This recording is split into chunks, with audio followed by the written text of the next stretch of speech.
CM Revanth రెడ్డిపై తీవ్ర స్థాయిలో విమర్శనాస్త్రాలు సంధించారు మాజీ మంత్రి హరీష్ రావు. బీఆర్ఎస్ హయాంలో నిర్మించిన భవనాలను ఓపెన్ చేసి తానేదో చేసినట్టు గొప్పలు చెప్పుకుంటున్నారని మండిపడ్డారు. సీఎం రేవంత్ రెడ్డికి దమ్ముంటే సెక్యూరిటీ లేకుండా ఓయూకు వెళ్లాలని సవాల్ విసిరారు హరీష్ రావు. యువతకు ఒక్కటే ఏడాది 2 లక్షల ఉద్యోగాలు ఇస్తా అన్నావు, ఇచ్చినవా? 2 లక్షలు కాదు కదా, 10,000 కూడా ఇయ్యలే.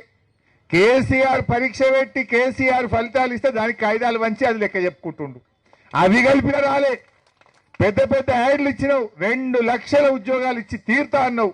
ముక్కు నేలకు రాసి చెంపలేసుకో. ఫస్ట్ 2 లక్షల ఉద్యోగాలని మోసం చేస్తేవి. జాబ్ క్యాలెండర్ అంటివి, అది జాబ్లెస్ క్యాలెండర్ అయిపోయాయి. నిరుద్యోగ భృతి బోగస్ అయిపోయింది. పిల్లలకు ఇచ్చిన ఒక్క మాట నిలబెట్టుకున్నావా? ఫీజు రియంబర్స్మెంట్ పిల్లలకు స్కాలర్షిప్ డబ్బులు రాక 2 ఏళ్ళు అయిపోయాయి, రూపాయి కూడా వస్తలేదు. స్కాలర్షిప్ ఇయ్యవు.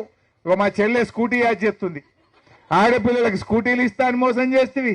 నిరుద్యోగ భృతి అని మోసం చేస్తేవి. తులం బంగారం అని మోసం చేస్తేవి. 2 లక్షల ఉద్యోగాలని మోసం చేస్తేవి. ఏది ఏవైతివి ఇంకేందో ఎరగబెట్టినా అని ఉస్మానియా యూనివర్సిటీకి పోలీసు వాళ్ళని పెట్టుకొని రాబట్టివి. దమ్ముంటే గన్మెన్లు లేకుండా పోలీసు వాళ్ళు లేకుండా ఒక్కరివి రా ఉస్మానియా యూనివర్సిటీకి. వెనకట నాకు బాగా గుర్తు, అప్పుడు తెలంగాణ ఉద్యమం బాగా నడుస్తుండే 2012లో. వీళ్ళంతా తెలుగుదేశం పార్టీలు ఉండరు. ఈయన ఇంకా కొంతమంది ఉస్మానియా యూనివర్సిటీకి వచ్చారు. ఈయన కూడా వచ్చిండు అలా. వీళ్ళందరూ ఉస్మానియా యూనివర్సిటీకి వస్తే పిల్లలు ఇయ్యర అందుకున్నారు. సందులో కూడా ఉరికిండి రేవంత్ రెడ్డి. అప్పుడు సందులో కూడా ఉరికినోడు తెలంగాణ ఉద్యమంలో. ఇవాళ నేనేందో వచ్చినా అని మాట్లాడుతుండ్రు.